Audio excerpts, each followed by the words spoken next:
নমস্কাৰ। মই প্ৰথমতে দ্য নিউজ প্লাছৰ সমূহ দৰ্শকসকলক স্বাগতম জনাইছোঁ। যিহেতু সমগ্ৰ অসমতে বৰ্তমান এই গাহৰিৰ যি স্বাইন ফিভাৰ, এই ফিভাৰত যথেষ্ট আক্ৰান্ত হৈছে গাহৰিসমূহ। আৰু সমগ্ৰ অসমতে এই স্বাইন ফিভাৰৰ কাৰণে গাহৰি কটা বিক্ৰী নিষিদ্ধ কৰিছে। আৰু এই সমগ্ৰ কথাটোক লৈ মোৰ ওচৰত আছে সদৌ অসম গাহৰি পালক সন্থাৰ সভাপতি মাননীয় প্ৰণৱ বৰগোহাঁই ডাঙৰীয়া। তেখেতৰ লগত মই কথা পাতিম যে এই স্বাইন ফিভাৰ, এই যে বেমাৰ গাহৰিবিলাকৰ, তো তাৰ ভিতৰত তেওঁলোকে কি পদক্ষেপ লৈছে আৰু এই ক্ষেত্ৰত চৰকাৰে কি নিষেধাজ্ঞা জাৰি কৰিছে আৰু সমগ্ৰ অসমত বৰ্তমান গাহৰিৰ পালকসকলে কেনেকুৱা পদক্ষেপ গ্ৰহণ কৰিব, সমগ্ৰ কথাটো মই জানিম। নমস্কাৰ আপোনালৈ। এতিয়াতো আমি গম পাইছো যে সমগ্ৰ অসমত স্বাইন ফিভাৰৰ কাৰণে গাহৰি কটা বিক্ৰী খোৱা সমগ্ৰ বন্ধ কৰি ৰাখিছে। গতিকে এই ক্ষেত্ৰত আপোনালোকে গাহৰি পালক সন্থা হিচাপে কেনেকুৱা ধৰণৰ প্ৰতিক্ৰিয়া বা পদক্ষেপ গ্ৰহণ কৰিব? হয়, প্ৰথমতে মই নিউজ প্লাছ সকলো কৰ্মকৰ্তাৰ লগতে আপোনাক ধন্যবাদ জনাইছোঁ। ASF African swine fever actually আমাৰ 2019 চনতে অসমত আমি গম পাইছিলোঁ, প্ৰথম হৈছিলে 2019 চনতে প্ৰথম যেতিয়া ধৰা পৰিছিলে ASF, তেতিয়াৰ পৰা আজি আপোনাৰ 2025 হ'ল। ASFৰ কোনো আজিলৈকে চৰকাৰেও ভেকচিন উলিয়াব পৰা নাই এই ক্ষেত্ৰত। আৰু চৰকাৰক এইটোকে ক'ব লাগিব, এইটো ক্ষেত্ৰত চৰকাৰ সম্পূৰ্ণ বিফলতাই। কাৰণ আজি 2019 চনৰ পৰা এটা সময় নহয়, 2025 চন হৈ গ'ল। এই ক্ষেত্ৰত কিন্তু চৰকাৰে আজিলৈকে যিটো গতিত আগবাঢ়িব লাগিছিলে, যিটো ক্ষেত্ৰত আগবাঢ়িব লাগিছিলে, সেইটো ক্ষেত্ৰত কিন্তু আজিলৈকে আমি আগবঢ়া দেখা নাই। কাৰণ আপোনাৰ মই প্ৰথমতে এই কথাখিনি আপোনাক জনাব লাগিব বা সকলো ৰাইজক জনাব লাগিব। 2021 চনত যেতিয়া কভিড হৈছিলে, সেইখিনি সময়তে আপোনাৰ ASFৰ প্ৰাদুৰ্ভাৱ এনেকুৱাকে হৈছিলে অসমত, মানে আমাৰ সেইখিনি সময়ত পালক জীয়াই থকা এটা অসম্ভৱ হৈ পৰিছিলে। কাৰণ কেলে, এটা হিচাপত বেমাৰ আমি ওলাই যাব নোৱাৰো, তাৰ উপৰিঞ্চি আমাৰ গঁৰালত যিখিনি গাহৰি আছিলে সেইখিনিও ASF লাগিছিলে।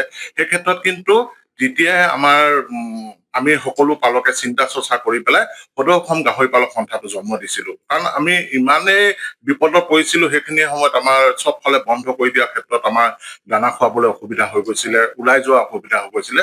সেইটো ক্ষেত্ৰত আমি গাহৰি পালক সন্থা জন্ম দি চৰকাৰৰ লগত আলোচনা কৰা মৰ্মে আমি 10% মানৰ অকণমান সকাহ পাইছিলো। কিন্তু সেই 10%-এ আমাৰ যিখিনি পালকৰ ক্ষতি হৈছিলে সেইটো পূৰণ কৰিব কেতিয়াও নোৱাৰে। আৰু 2021 চনতে আমাৰ পালকসকলৰ যথেষ্ট হাৰ ভাঙি গৈছিলে।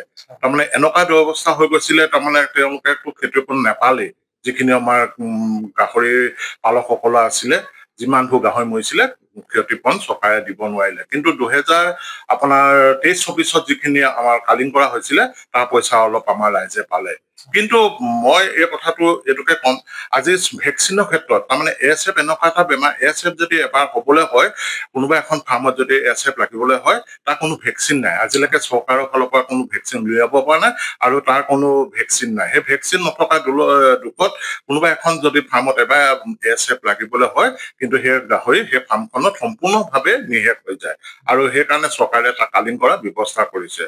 কিন্তু চৰকাৰে যেনেকে কালিং কৰাৰ ব্যৱস্থা কৰিছে, তাত কিন্তু চৰকাৰে আপোনাৰ এটা অনুদানো দিয়ে, সেইটো হ'ল একদম নগণ্য। কিন্তু সেইটো যিটো হাৰত চৰকাৰে দিব লাগিছিলে, সেইটো হাৰত আজিলৈকে দিব পৰা নাই পইচাটো। কাৰণ কেলে, আজি চৰকাৰে এখন ফাৰ্মত যেতিয়া কালিং কৰে, আমি যেতিয়া এটা পোৱালি বিক্ৰী কৰো, বৰ্তমান বজাৰৰ মূল্য আমাৰ 6,000 টকা। কিন্তু চৰকাৰে সেই পোৱালিটোৰ দাম দিয়ে আপোনাৰ মাত্ৰ 2,200 টকা।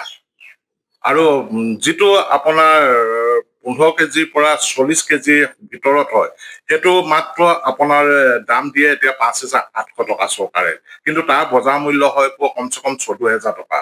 তেনেকে 40,000 to 70 কেজি যিবোৰ গাহৰি হয়, তাৰ মূল্য 8,400 টকা দিয়ে। কিন্তু আমাৰ বজাৰ মূল্য হ'ব আপোনাৰ 20,000 টকা। এই ক্ষেত্ৰত একচুৱেলি চৰকাৰে যদি ভাল পদক্ষেপ এটা নলয়, আজি ASFটো ইমান কিয় কাৰণে বাঢ়িছে চাওক। আমি ASFটো বঢ়াৰ কাৰণ আমি আজি 3-4 মাহ মানৰ আগতে গম পাইছিলো। প্ৰথম নলবাৰীত হৈছিলে। নলবাৰীত যেতিয়া ASF হৈছিলে, তেতিয়া চৰকাৰে যিখিনি পদক্ষেপ ল'ব লাগে, ASF ক'ৰবাত ধৰা পৰাৰ লগে লগে যেতিয়া নেকি চৰকাৰে জানে যে আমাৰ ভেকচিন নাই, আমি ভেকচিন বনাব পৰা নাই, আৰু কোন কাহানি ভেকচিন বনাব পাৰিব সেইটো সম্ভাৱনা বহুত কম আমাৰ ভাৰত চৰকাৰৰ ফালৰ পৰা। কিন্তু সেই ক্ষেত্ৰত চৰকাৰে যদি পদক্ষেপ লয় আমাৰ কৃষকসকল কমচে কম বাচি থাকে। আমাৰ চৰকাৰে আজিলৈকে তেনেকে একো সুবিধাও দিব পৰা নাই। আমি একচুৱেলি কৃষিৰ লগত জড়িত হৈ আছো, কৃষি বিপ্লৱ কৰি আছো, কিন্তু সেই ক্ষেত্ৰত চৰকাৰে আমাক চাব লাগে, চকু মেলি চোৱা নাই। তাৰমানে চাওক, যেতিয়া নলবাৰীত হৈছিলে সেইখিনি সময়তে যদি আমাৰ বিভাগীয় সকলে যদি এটা দায়িত্ব পালন কৰিলেহেঁতেন, ষ্টেপ ললেহেঁতেন, কিন্তু আজি ইমানখিনি গোটেই অসমত বিয়পিবলৈ নেপালেহেঁতেন। এতিয়া এনেকুৱা কথা আছে, এতিয়া ধৰক যিসকলে গাহৰি পালন কৰাৰ লগে লগে তেখেতে স্বাৱলম্বিতা এটা পথ বাছি লৈছে আৰু এটা ব্যৱসায় ভিত্তিত তেওঁলোকে গাহৰি পালন কৰিছে। তাৰ কাৰণে তেওঁলোকৰ নিজৰ লগতে পৰিয়ালকো পোহপাল দিবলৈ এটা সক্ষম হৈছে, যাৰ কাৰণে চৰকাৰে তেওঁলোকক একো নিদিয়াকৈ তেওঁলোকে নিজে স্বাৱলম্বিতা এটা পথ। গতিকে এই স্বাৱলম্বন যিটো ব্যৱস্থা, এই ব্যৱস্থাত আপোনালোকৰ আঘাত আনিছে। গতিকে এই ক্ষেত্ৰত গাহৰি পালকসকল যথেষ্ট বৰ্তমান দুখনীয়। তেনে ক্ষেত্ৰত চৰকাৰে আপোনালোকক আশ্বাস কিবা দিছে নেকি যে আপোনালোকে গাহৰি পালন কৰাৰ ক্ষেত্ৰত আজি যে আমি গাহৰি নিধন কৰিছো বা বহু গাহৰি নষ্ট হৈ গৈছে, ইয়াৰ ক্ষেত্ৰত চৰকাৰে কিবা সকাহ দিছে নেকি? সেইটোকে মই কৈছো যে চৰকাৰে ক্ষতিপূৰণ এটা দিয়ে, যিটো আপোনাৰ গাহৰি কালিং কৰে, কালিঙক ক্ষতিপূৰণ এটা দিয়ে। সেইটো 50% আমাৰ অসম চৰকাৰে দিয়ে আৰু 50% চেন্ট্ৰেল চৰকাৰে দিয়ে। কিন্তু সেই পইচাটো বহুত নগণ্য, যিটো নেকি আমি বাৰম্বাৰ যেতিয়া নেকি মুখ্যমন্ত্ৰীৰ লগতো আলোচনা কৰিছো, আমাৰ পশুপালন মন্ত্ৰীৰ লগতো আলোচনা কৰিছো এই সংক্ৰান্তত, কিন্তু সেই ক্ষেত্ৰত পইচাটো বঢ়াব লাগে। আপুনি চাওক, আজি কি ক্ষেত্ৰত এছএফটো বেছি হৈ যায়। আমি কিছুমান, আপুনি জানে, আমি বাণিজ্যিক ভিত্তি হিচাপত গাহৰি পালন কৰি আছো, যিখিনি আমাৰ কমাৰ্চিয়েল অসমত 25,000 পালক আছে আৰু যিখিনি ঘৰুৱাভাৱে কৰে 10 লাখ পালক আছে। আজি চাব, আজি এটা কথা মন কৰিব, আমাৰ যিখিনিয়ে কমাৰ্চিয়েল হিচাপে গাহৰি পালন কৰি আছে তেওঁলোকে যথেষ্ট সজাগ আৰু সচেতন মানুহখিনি, কাৰণ কেলে তেওঁলোকে বিজ্ঞান ভিত্তিত গাহৰি পালন কৰি আছে। আৰু যিখিনি মানুহে আপোনাৰ ঘৰুৱাভাৱে পুহি আছে, 2টা 1টা 5টা এনেকে পুহি আছে, তেওঁলোকে মানে সম্পূৰ্ণ গাহৰি কেনেকে পোহপালন কৰিব লাগে গাহৰিৰ বিষয়ে সম্পূৰ্ণ জ্ঞাত নহয়। তেওঁলোকে অতীজৰ পৰাই পোহপালন কৰি আহিছে, কিন্তু সেই ক্ষেত্ৰত চৰকাৰে কিছুমান পদক্ষেপ ল'ব লাগিছিলে, যিটো চৰকাৰক আপুনি আজিলৈকে পদক্ষেপ লোৱা দেখা পোৱা নাই। আৰু কিন্তু আমাৰ কমাৰ্চিয়েল বায়'চিকিউৰিটি সম্পূৰ্ণ মেইনটেইন কৰে, কিন্তু বায়'চিকিউৰিটি মেইনটেইন কৰিলেও তাত কিছুমান প্ৰব্লেম আহি পৰে। ধৰি লওক, আজি মোৰ গাঁৱত মই কমাৰ্চিয়েল হিচাপে পালন কৰি আছো, কিন্তু মোৰ পূৰ্বপুৰুষৰ পৰা ওচৰে পাজৰে যিখিনি মানুহ আছে তেওঁলোকে হয়তো কমাৰ্চিয়েল ভিত্তিত পালন কৰিব নোৱাৰে, কাৰণ কেলে আৰ্থিকভাৱে তেওঁলোকৰ সবল নহয়, দুৰ্বল। এই দুৰ্বল ক্ষেত্ৰত তেওঁলোকে কি কৰে, যিটো নেকি 2টা 1টা গাহৰি পুহি আছে আৰু সেইখিনি মানুহক আমি সদায় পুহিব দিবই লাগিব। সেইখিনি মানুহে আজি 10 লাখ আছে তেনেকে পুহি থকা, সেইখিনি মানুহক মই কমাৰ্চিয়েল কৰিছো বুলি তেওঁলোকক তোমালোকে এনেকে কৰিছে বুলি ক'ব নোৱাৰো। কিন্তু মই ওচৰ পাজৰ মানুহখিনি মই যিমানটো সজাগ সচেতন কৰিব লাগে সেইখিনি মই জনাই বুজাই শিকাই বুজাই লৈছো, কিন্তু তেনেকেতো প্ৰত্যেক মানুহে প্ৰত্যেকক শিকাই বুজাই ল'বলৈ সময় নাই। আৰু সেই ক্ষেত্ৰত পদক্ষেপটো কাৰ আছিলে? সেইটো ক্ষেত্ৰত পদক্ষেপটো চৰকাৰ হ'ব লাগিছিলে। চৰকাৰে কিন্তু এই ক্ষেত্ৰত সজাগ সচেতনটো কেনেকে আনিব লাগে গাহৰিৰ ক্ষেত্ৰত, সেইটো কিন্তু আজিলৈকে আনিব পৰা নাই। সেইটো কাৰণে আমি চাওক, আজি এছএফ কোনোবা জেগা এটা যদি আমাৰ কমাৰ্চিয়েল ক্ষেত্ৰত যদি ক'ৰবাত এছএফ লাগিছে বুলি কয়, আমাৰ গাহৰি এটা যদি আজি দানা নাই খোৱা বুলি কয়, আমি ডাইৰেক্ট ভেটেৰিনেৰী ডিপাৰ্টমেণ্টক ফোন কৰো যে ছাৰ মোৰ আজি গাহৰিটো দানা খোৱা নাই, নিশ্চয় ইয়াক কিবা এটা লক্ষণ দেখা দিছে, এই লক্ষণটো আমি গম পাইছো, কিন্তু আপোনাক জনাই থলো। আৰু সেই ক্ষেত্ৰত যদি কেনেবাকে গাহৰিটো মৃত্যু হয়, আমি লগে লগে টেষ্টিঙৰ কাৰণে গুৱাহাটীলৈ পঠিয়াই দিওঁ বা আছে। ধৰি লওক, চাপোজ আমাৰ শিৱসাগৰ ডিষ্ট্ৰিক্টটো বন্ধ দিয়া আছে, চৰাইদেউ ডিষ্ট্ৰিক্টটো খোলা আছে, কিন্তু মানে বেপাৰীয়েতো আমাৰ শিৱসাগৰ আৰু চৰাইদেউ বেছি হেৰি নহয়। আগতেতো আমি শিৱসাগৰতে আছিলো চৰাইদেউখন। আজি আমাৰ শিৱসাগৰ যিবোৰ বেপাৰী আছে, আমাৰ চৰাইদেউ বেপাৰী বিলাকক ভালকে চিনি পায়। তেওঁলোকে যেতিয়া বন্ধ কৰি দিয়ে, সেই গাহৰিবোৰ ৰাতি ৰাতি আহি আমাৰ চৰাইদেউত সোমোৱাই দিয়ে। সোমোৱাৰ লগে লগে বেমাৰী গাহৰি যদি আহি যায়, সেই বেমাৰী গাহৰিটোৱে আমাৰ তাৰমানে বাহক হিচাপে আমাৰ চৰাইদেউখন হেৰি কৰিবলৈ হ'ল। তাৰমানে কি হ'ল, আমাৰ শিৱসাগৰখন অকল বন্ধ দিয়াৰ কাৰণে আমি ওচৰৰ চুবুৰীয়া মানে আমাৰ জিলাখনে সেই গাহৰিখিনি আমাৰ বেমাৰখিনি নিজে কঢ়িয়াই অনাৰ নিচিনা হ'ল। কিন্তু অসমখনত বন্ধ দি দিলে এইটো এটা হয় যে আজি চৰাইদেউ গাহৰিখিনি শিৱসাগৰলৈ ওলাই যাব নোৱাৰে বা ডিব্ৰুগড়লৈ ওলাই যাব নোৱাৰে। এইটো এটা মানে নিজৰ জিলাতে থাকি যায় আৰু যেতিয়া নেকি চক কিনা বেচা কৰা বন্ধ কৰি দিব তেতিয়া আপোনাৰ ASF যদি কোনোবা গাহৰি এটাও হয় সেই মানুহে নিজে ঘৰতে পুতি পেলাব লাগিব নহলে বিভাগীয়ক জনাব লাগিব যে চাম গাহৰি এটা মৰিছে আপোনালোক আহিব নেকি যেতিয়া খোলা ব্যৱস্থা কৰিব মানুহখিনিয়ে বিকিবলৈ বাধ্য হৈ যায় কাৰণ কেলে ক্ষতিপূৰণটো মই ক'লোৱে যে আপোনাৰ 15 কেজি ৱেটত যিটো নেকি আজি পোৱালি দাম আমি 6,000 পাওঁ চৰকাৰে কিন্তু 2,200 কিন্তু ইয়াত এটা চবতকে ডাঙৰ কথা কি জানেনে আমি যদি চৰকাৰৰ পৰা আজি পোৱালি সঁচৰ কাৰণে কিনিব যাওঁ সেই চৰকাৰে কিন্তু 5,000 লয় চবতকৈ ডাঙৰ কথা চৰকাৰে কিন্তু আমাৰ পৰা 5,000 লয় কিন্তু কালিং যেতিয়া কৰিবলৈ হয় সেই ৰেটটা 2,200 টকা দিয়ে তেতিয়াহ'লে আমাৰ পালকে কেনেকে আজি পালকৰ মানে চক আজি দানা কষ্টিংটো যিদৰে বাঢ়ি গৈছে আমিতো এই কষ্টিংটোৰ ওপৰতে ফাৰ্মখন চলাই নিবলগীয়া হয় কাৰণ সেই আমি যদি গাহৰি পালন কৰি 2 পইচা নেপাওঁ আমাৰ ঘৰখন চলিব কেনেকে আমিতো এইটো কৃষি হিচাপে লৈছো ন আৰু কৃষি কৰ্মক্ষেত্ৰত আমাৰ প্ৰথম এইটো আমাৰ অধিকাৰ আৰু অধিকাৰখিনি আমি বিচাৰিম কাৰ ওচৰত চৰকাৰৰ ওচৰতে বিচাৰিব লাগিব আজি মুখ্যমন্ত্ৰী ডাঙৰীয়া বিফলতা বুলি এইটো কাৰণে কম আপোনালোকৰ মনত আছে হয়তো নিউজৰ প্ৰায়বোৰ চেনেলত এইটো প্ৰচাৰ কৰিছিলে যে মুখ্যমন্ত্ৰীয়ে কৈ গৈছিলে যে মই যিসকলক এতিয়া আমাৰ চাকৰি দি আছে সেই ক্ষেত্ৰত মই ক'বলৈ যাওঁ যে মই তেওঁ শাসনলৈ অহা আগতে কৈছিলে যে মোৰ মন গ'ল মই কৈ দিলো 1 লাখ চাকৰি দিম বুলি কিন্তু মই যে 1 লাখ চাকৰি দিব পাৰিম নে নহয় সেইটো কিন্তু পিছৰ কথা কিন্তু মই এই কথাটো ক'বলৈ যাওঁ আজি চৰকাৰে চাকৰি দিছে আমাৰ ভাই ভনী ককাই ভাই মাহী পেহী এনেকুৱা ল'ৰা ছোৱালীবিলাকে অসমৰ ল'ৰা ছোৱালীবিলাকে পাইছে ভাল কথা কিন্তু চাকৰি দিলে জানো সমাধানটো শেষ হ'ব অসমত কেতিয়াওতো শেষ নহয় আমি চাকৰি বিচৰা নাই আমি খেতি কৰিছো কিন্তু সেই খেতি কৰা ৰাইজসকলক কোনে সাহস দিব লাগিব চৰকাৰে সাহস দিব লাগিব আমাৰ যিখিনি দুখ দুৰ্গতি কোনে চাব লাগিব চৰকাৰে চাব লাগিব আৰু আমি কাক কম আমাৰ অধিকাৰখিনি আমাৰ বিচৰা আমাৰ প্ৰাপ্যখিনি আমি চৰকাৰকে বিচাৰিব লাগিব কিন্তু সেই ক্ষেত্ৰত চৰকাৰক বাৰম্বাৰ আমাৰ অনুৰোধ কৰি থকা স্বত্বেও কিন্তু চৰকাৰে আজি গাফিলতি কৰি আছে আৰু মই আপোনালোকৰ চেনেলৰ যোগেদি এইটোকে সকলো পালকলৈ আহ্বান কৰিম আজি চাওক আজি যিসকলক কালিং হৈছে অসমত 15,000 গাহৰি কালিং হৈছে আজি আমাৰ এটা প্ৰতিনিধি দলে এদিনাখন মন্ত্ৰী মহোদয়ক লগ কৰিছিলে তেওঁলোকে কৈছে আৰু বিভাগীয়ৰ দায়িত্ব চাপকো লগ কৰিছিলে তেওঁলোকে কৈছে যে আমি যিটো কালিঙৰ ক্ষতিপূৰণ সেইটো আমি অহা ডিচেম্বৰৰ ভিতৰত ৰিলিজ কৰি দিম আপুনি চবতকে ডাঙৰ কথা এইবোৰ হ'ল এটা আমি ক'বলৈ গ'লে এটা লালিপপৰ বাহিৰে একো নহয় চাব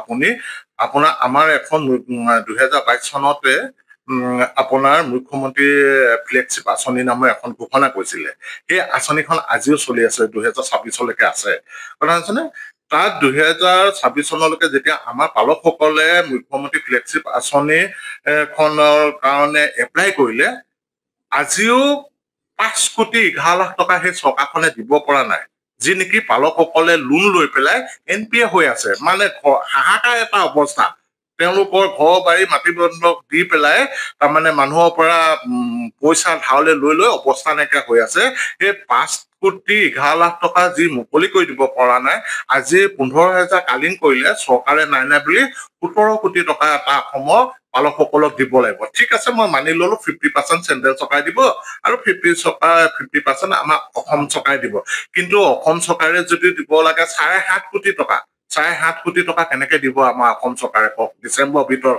আৰু এটা চবতকৈ ডাঙৰ কথা কি জানেনে আমাৰ এতিয়া ইলেকশ্যন আহি আছে এপ্ৰিলত ইলেকশ্যন হ'ব বুলি সকলোৱে জানে আমাৰ এতিয়া এইটো নৱেম্বৰ মাহ চলি আছে ডিচেম্বৰ মাহলৈ কেইদিন বাকী আছে আপোনাৰ ফেব্ৰুৱাৰীত আপোনাৰ কোৰ্টত কণ্ট্ৰেক্ট লাগিব আপোনালোকে 15-20 তাৰিখৰ ভিতৰত লাগি যাব এইখন চৰকাৰে ডিচেম্বৰৰ পৰা নিজৰ কাম নকৰি ইলেকশ্যনৰ টাইমত কাম নকৰি আমাৰ পালকসকলৰ কেতিয়াও চিন্তা নকৰে এখন চৰকাৰে চিন্তা কৰা হেঁতেন আজি মই কৈছো নাই মুখ্যমন্ত্ৰী ফ্লেগশ্বিপ আঁচনি যিসকলে NPA লাগিছে আজি বাৰম্বাৰ চিঞৰি থকাৰ পিছতো সেই আঁচনি ধন মোকলাই দিব পৰা নাই 5,11,00,000 টকা আৰু সেই 5,11,00,000 টকা যিখন চৰকাৰে এৰি দিব পৰা কৰা নাই সেইখন চৰকাৰক আপুনি কেনেকে এমাহৰ ভিতৰত আশা কৰিব যে কালীন কৰা মানুহখিনিয়ে পইচা পাব সেইকাৰণে মই ৰাইজসকলক ইয়াৰ পৰা অনুৰোধ কৰিম যে এতিয়াও সজাগ আৰু সচেতন হ'বলৈ হ'ল আৰু ৰাইজে মানে এনেকুৱা এটা সিদ্ধান্ত লৈ ওলাই আহিব লাগিব কাৰণ সেইটো আমাৰ অধিকাৰ সেই প্ৰাপ্যটো আমি বিচাৰিব লাগিব আৰু যেতিয়ালৈকে আমি ঘৰত শুই বহি থাকিম কিন্তু আমাৰ প্ৰাপ্যটো নেপাওঁ সেইটো আপোনালোকে জানিব আমাক নেতৃত্ব দিছে আমি নেতৃত্ব লৈ কথা পাতিছো কিন্তু নেতৃত্ব লৈ জুই এজনে কথা পাতিলে কিন্তু এইটো কেতিয়াও সমাধান নহয় ৰাইজ ওলাই আহিলে সজাগ হলেহে চৰকাৰে কিন্তু চকু মেলি চাব বা সাৰ পাব এতিয়া চৰকাৰখন শুই আছে কিন্তু যেতিয়া নেকি চৰকাৰখন শুই আছে তাক জগাব লাগিব ঢোল তাল চক অকলে এজন ৰাৱণক অকলে কেতিয়াও হেৰি কৰিব পৰা নাছিলে যেতিয়া নহয় জানো কুম্ভকৰ্ণ শুই থাকোতে ঢোল লৈ পেলাই এটা সজাতি মানে চবেই গৈ পেলাই হেৰি কৰিছিলে কিন্তু সেই ক্ষেত্ৰতো আমি চৰকাৰখন শুই আছে চৰকাৰখন যেতিয়া শুই আছে এই চৰকাৰখনক আমি জগাবলৈ হলে আমি সকলোৱে ওলাই আহিব লাগিব তেতিয়াহে চৰকাৰখন সাৰ পাব আৰু মই সেইটো কাৰণে সকলোকে আপোনালোকৰ চেনেলৰ ফালৰ পৰা সকলো পালকলৈ বিনম্ৰ অনুৰোধ যে এই ক্ষেত্ৰত অতি সোনকালে যদি আমি কিবা চিন্তা চৰ্চা নকৰো কিন্তু অনাগত দিনত আমাৰ গাহৰিৰ যিটো উদ্যোগ সেইটো অসমত সম্পূৰ্ণৰূপে শেষ হৈ যাব আৰু এটা কথা চাওক মানে পথাৰ আমাৰ